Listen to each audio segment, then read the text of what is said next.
2010ஆம் ஆண்டு. அப்போது திமுக ஆளுங்கட்சி, அம்மா அவர்கள் எதிர்க்கட்சி. ஒரு பெரிய மிரட்டல் விடுத்து அம்மா அவர்களுக்கு எதிராக மதுரை மாவட்டத்தில் பல இடங்களில் போஸ்டர் ஒட்டியிருந்தார்கள்.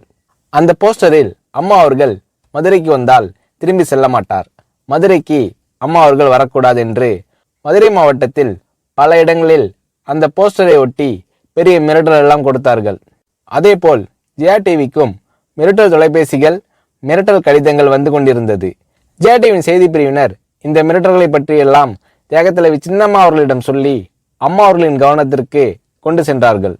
அம்மா அவர்கள் துணிச்சல், வீரம், கம்பீரம் இவற்றின் ஒட்டுமொத்த உருவம். அதனால் புரட்சி தலைவி அம்மா அவர்கள், நான் மதுரைக்கு போய் தீருவேன், பொதுக்கூட்டத்தில் பேசியே தீருவேன், எது நடந்தாலும் எதிர்கொள்கிறேன் என்று சொல்கிறார்கள். ஒரு கட்டத்தில் ஜெயா டிவிக்கு மிரட்டல் எப்படி வருகிறது என்றால், ஜெயா டிவியின் அலுவலகத்தை வெடிகுண்டு வைத்து தகர்ப்போம், அம்மா அவர்கள் மதுரைக்கு வந்தால் ஜெயா டிவியை ஒழிப்போம், இப்படியெல்லாம் நிறைய மிரட்டல்கள் தொலைபேசியின் வாயிலாகவும் கடிதத்தின் வாயிலாகவும் வந்து கொண்டிருக்கிறது.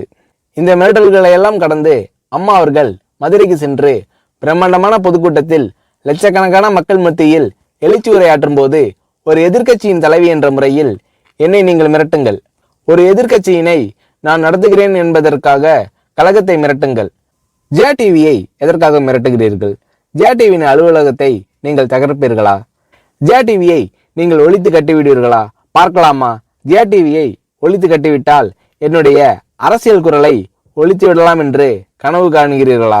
ஜெயா டிவி என் உயிருக்கும் மேலானது, நான் என்னுடைய உயிரை விட அதிகமாக நேசிப்பது, என்னுடைய அரசியல் கரமாக நான் போற்றி புகழ்வது, அதன் மேல் நீங்கள் கை வைப்பீர்களா, பார்க்கலாமா என்று எழுச்சி உரையாற்றினார் புரட்சி தலைவி அம்மா அவர்கள். இப்படியெல்லாம் அம்மா அவர்களின் அன்புக்கும் மரியாதைக்கும் பாத்திரமாக ஜெயா டிவி இருந்தது.